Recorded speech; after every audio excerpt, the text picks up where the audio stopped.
Hey there, all you lovely people. Professor Gray here to talk about the reading and social annotation activities that you'll be doing for this class. Now, most of our class meetings will have an assigned reading that you will have, I expect that you'll have read and thought about before we meet. And if you go to the course website, there you go. You can see there's the list of all the readings, and they have links there that will take you to the readings themselves. And while you're there, you might notice that there are optional readings. You are not required to do those optional readings. I've just posted them so you have the opportunity, if you want to dig a little deeper into this, that's pretty cool stuff. If you want to dig a little bit deeper, hey, I think you might find those articles interesting, but you will not be assessed or judged based on whether you've done those readings or not. Occasionally they will come up in class and I'll discuss them a little, but I won't assume that you've read them. In any case, for the required readings, you'll earn points by making annotations to those texts. This will be done through the little tool called Perusal, which makes it super easy for us all to discuss the readings together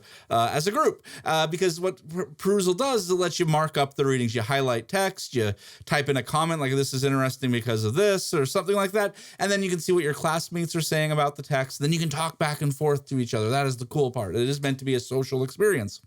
Just keep in mind that your real name will be associated with your annotations. You cannot be anonymous with these postings. However, no outsiders allowed. No one outside the class will be able to see it, just everyone in the class. And you are expected to post annotations to all these readings throughout, for all these required readings that we do throughout the semester.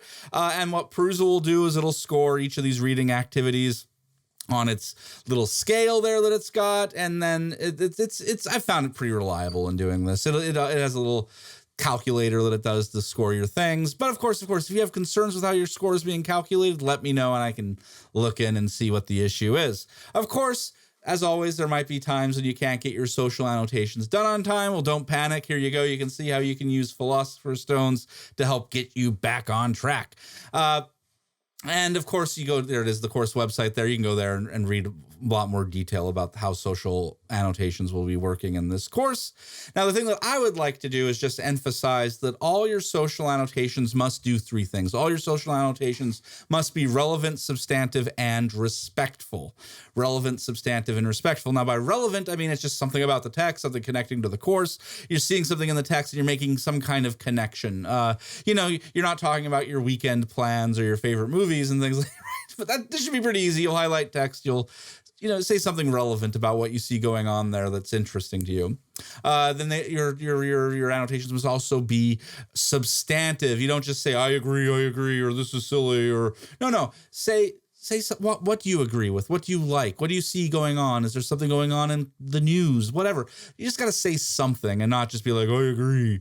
And then finally, be respectful. Don't forget our buddy Ted Lasso. Be curious, not judgmental. That's right. Be curious, not judgmental.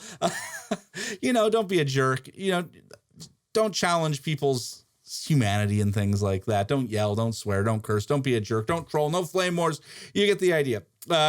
Do those three things, you'll be fine. I should also note that replies count. Yes, if you reply to your classmates' annotations, that counts as an annotation of your own. And again, just be respectful, substantive, and relevant, and you're golden. But yeah, all those count. Indeed, if anything, I would like at least half of your annotations to be responses to each other. You'll get way more out of this talking to each other than rather just writing on your own. But if you prefer to write on your own, no penalty for that either. Anyhow, woof. That's probably more than enough about the reading and social annotations activities for this class, but now you get a sense, I hope, of what's going on. You can go to the website, find out more. But otherwise, hey, I think you really do know what to do by now. Please take care, stay safe.